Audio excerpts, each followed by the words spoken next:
नमस्कार मित्रांनो, मी स्वप्नील जाधव, नाशिकर स्वप्नील जाधव यूट्यूब चॅनलवर सर्वांचं खूप खूप स्वागत आहे। तर मित्रांनो, आज आपण जाणून घेणार आहोत श्री योग योगेश्वर श्री शंकर महाराज यांचं जीवन आणि त्यांचं चरित्र। आपल्यापैकी खूप कमी लोकांना श्री शंकर महाराज यांचं चरित्र आणि जीवन कार्य माहिती असेल। त्याची आज संपूर्ण माहिती आज आपण घेऊया। तर हा व्हिडिओ पूर्ण बघा, तुम्हाला नक्कीच चांगली माहिती मिळेल जी आपल्याला आजपर्यंत माहीत नव्हती। तर मित्रांनो, चला हा व्हिडिओ सुरू करूया। आणि मित्रांनो, व्हिडिओ सुरू करण्याआधी सांगतो की जर आपण या व्हिडिओला किंवा या चॅनलला सबस्क्राईब केलं नसेल तर सबस्क्राईब करून ठेवा आणि आवडला व्हिडिओ तर लाईकचं बटन दाबायला विसरू नका। चला व्हिडिओला सुरुवात करूया।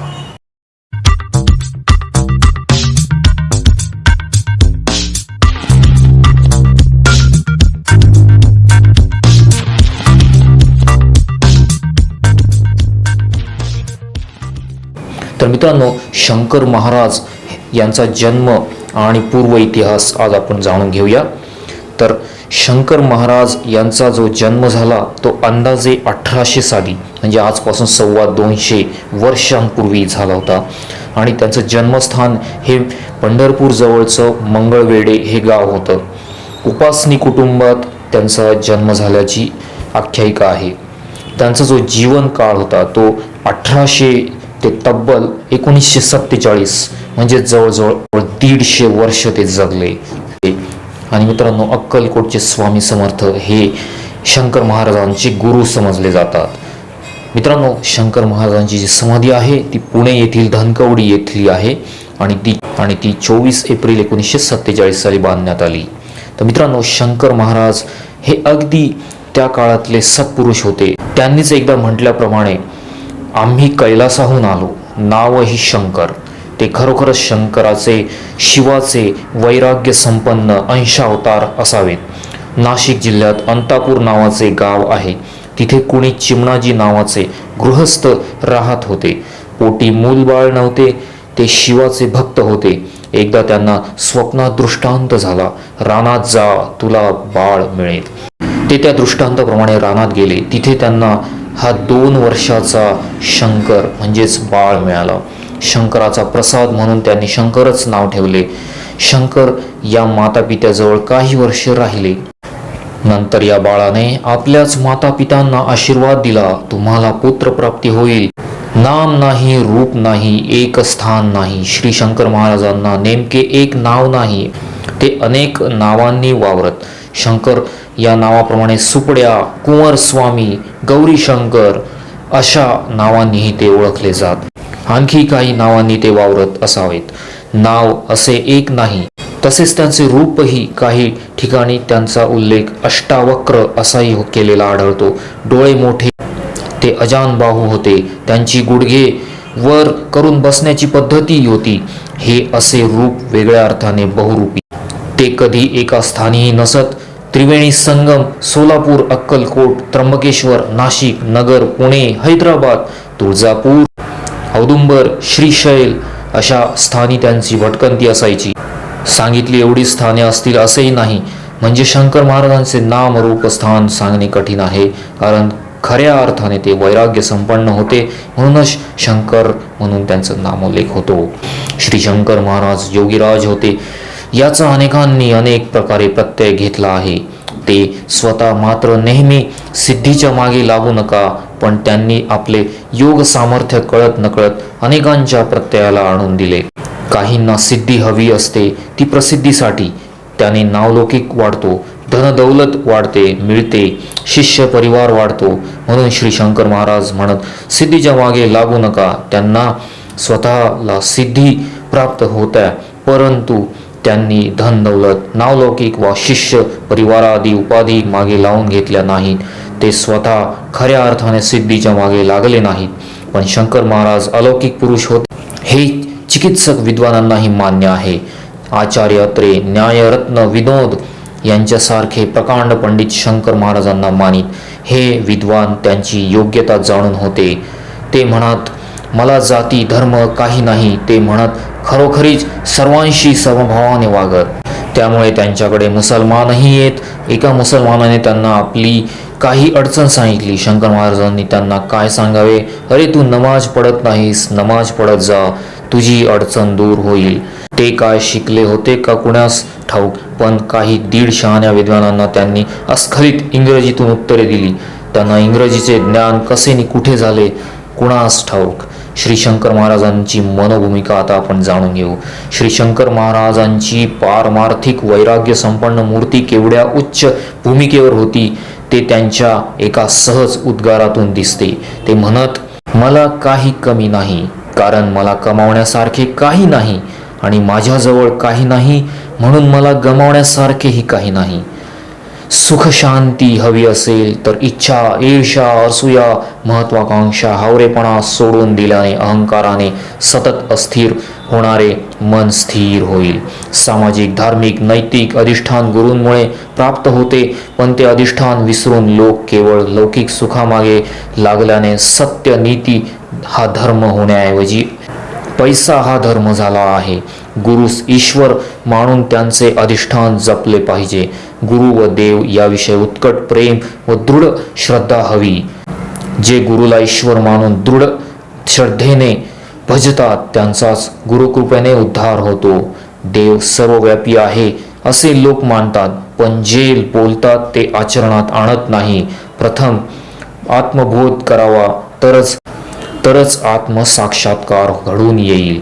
साधना मार्गात अपेक्षा आणि पूर्ती महत्वाची असते, पण त्यासाठी विश्वास आणि श्रद्धा हवी असते. विद्वत्तेने देवाला जोखू नये. विद्वान मंडळींना शंकाच फार येतात, त्यासाठी त्यांनी आपल्याच अंतरंगात डोकावून पहावे. त्यायोगे शंका नाहीशा होऊन कार्यप्रवृत्ती प्रेरणा मिळते. स्वार्थीपणाचा बाजार भरला आहे, त्यातूनच अपेक्षा वाढतात. स्वार्थासाठी मित्राला मदत कीर्तीसाठी दान, धर्माला कौतुकासाठी देणगी, मग या अपेक्षा पूर्ण झाल्या नाहीत की लगेच राग येतो आणि तोच मुळी आत्मकल्याणाच्या आड येतो. अशा इच्छा, हव्यास, वित्त यांची हाव कधीच संपत नाही. मग त्या पोटी दुःख वेदना होणारच. बोटी प्रवास म्हटला की बोट हलणारच. मूल हवे तर प्रसूतीचा त्रास सोसलाच पाहिजे. शरीर म्हटले की व्याधी आलीच. जे आत्मदर्शन प्राप्ती करून घेतात त्यांना जन्म मृत्यू नसतो. ते जगत उद्धारार्थ अवतार म्हणून पुन्हा येतात. सिद्धीपेक्षा भक्ती श्रेष्ठ. सद्गुणांची वाढ झाली तर माणसात देवत्व प्रकट होते. आम्ही कैलास रहिवासी शंकर आहोत. देवांना देव समजावून सांगण्यासाठी इथे आलो. मनुष्य जन्म असे तोवर हे समजून घ्या, आत्मकल्याण करून घ्या, जीवनाचे सार्थक करा. तर मित्रांनो, श्री शंकर महाराजांचं चरित्र चिंतन हे खालीलप्रमाणे होते. मैं कैलास का रहने वाला, मेरा नाम है शंकर, दुनिया को समझाने आया, कर ले कुछ अपना घर. यहाँ दुनिया में कई रंग है, यह रंग निराला है, पाया न भेद किसने, यह गहरा ही गहरा है. हे शब्द आहे शंकर महाराजांचे. इसवी सन 1785च्या कार्तिक शुद्ध अष्टमीच्या पहाटे सटाणा तालुक्यातील अंतापूर येथे श्री नारायण अंतापूरकर पती पत्नीस बालक सापडले. श्री व सौ नारायण अंतापूरकर यांना संतती नव्हती. ते शिवभक्त असल्याने त्यांनी या बालकाचे नाव शंकर ठेवले. पुढे हेच बालक शंकर हिमालयाकडे निघून गेले. भारत भ्रमणात त्यांनी आपल्या भक्तांसाठी कार्याचे स्वरूप दर्शवून दिले. सातपुड्याच्या परिसरातील दरोडेखोरांचे जीवन बदलल्यामुळे त्यांना तेथे सुपड्या बाबा म्हणून मानू लागले. तर खानदेशात कुंवरस्वामी, गौरीशंकर, गुजरातमध्ये देविया बाबा, इस्लाममध्ये रहीम बाबा, आफ्रिकेत टोगो, तर अरबस्थानात नूर महम्मद खान, मध्य भारतात लहरी बाबा, दक्षिण भारतात गुरुदेव अशा अनेक नावांनी त्यांना मानित. अक्कलकोट निवासी स्वामी समर्थ यांना शंकर महाराज गुरु मानत. ते भक्तांना स्वामी सेवा जप करावयास लावत. सोलापूर येथे शुभराय मठ, त्र्यंबकेश्वर येथे रामभाऊ उर्फ रामचंद्र अकोलकर यांचे घर, अहमदनगर येथील डॉक्टर धनेश्वर नारायणराव राजहंस बालगंधर्व, प्रल्हाद केशव अत्रे अशा अनेक प्रसिद्ध व्यक्ती महाराजांचे भक्त होऊन गेले. त्या भक्त परिवारातील अनेकांनी सद्गुरू शंकर महाराज यांच्याबद्दल आठवणी लिहून ठेवल्या आहेत. महाराजांच्या शब्दात सांगायचं तर माझी जात धर्म पंथ कोणता हे शोधू नका, माझ्या बाह्य रूपाला पाहून तर्क वितर्क करू नका, सर्वांशी प्रेमाने वागा, सिद्धींचे चमत्कार करणारे आपले कर्म बदलणारे नसतात, अशी शिकवण त्यांची भक्तांसाठी असे. महाराजांनी भक्तांचे गर्वहरण करण्यासाठी किंवा परीक्षा बघण्यासाठी चमत्कार केले, परंतु सगळ्यांनी त्यांच्या नादी लागू नये असेही त्यांनी स्पष्ट केले. भक्तांना संकटात सोडवून ज्ञान मार्ग दाखविणारे पूज्य शंकर महाराज यांनी वैशाख शुद्ध अष्टमी 26 एप्रिल 1947 रोजी पुणे येथे धनकवडी भागात पद्मावती येथे समाधी घेतली. सद्गुरू शंकर महाराजांनी भक्तांना त्या भागातील दर्शन दिले. आता मंदिरे आहेत व सर्व ठिकाणी वैशाख शुद्ध अष्टमीला समाधी उत्सव साजरा होतो. आजही भक्तांना दृष्टांत देणारे व हाकेस धावणारे श्री शंकर महाराज यांचा पुण्यतिथी उत्सव आज रोजी साजरा होतो. पुण्याच्या कात्रज घाटापूर्वी व धनकवडी भागात रस्त्यालगत श्री शंकर महाराज यांचे समाधी मंदिर असून हे स्थान लाखो भक्तांचे श्रद्धास्थान आहे. सद्गुरू शंकर महाराज म्हणत असत, मी आणि माझा गुरु वेगळा नाही. श्री स्वामी समर्थ हा माझ्या गुरुचा जप आहे. त्यांचे नाम घेतले की मला ते पोहोचते. जो खुद को जानता है वो ही मुझे पहचानता है, हे त्यांचे वचन. स्वामी समर्थांना सद्गुरू महाराज मालक म्हणत असत. सद्गुरू श्री शंकर महाराज म्हणायचे, त्या उदबत्तीच्या किंवा सिगारेटच्या धुरातून मी त्रैलोक्यही भटकून येतो.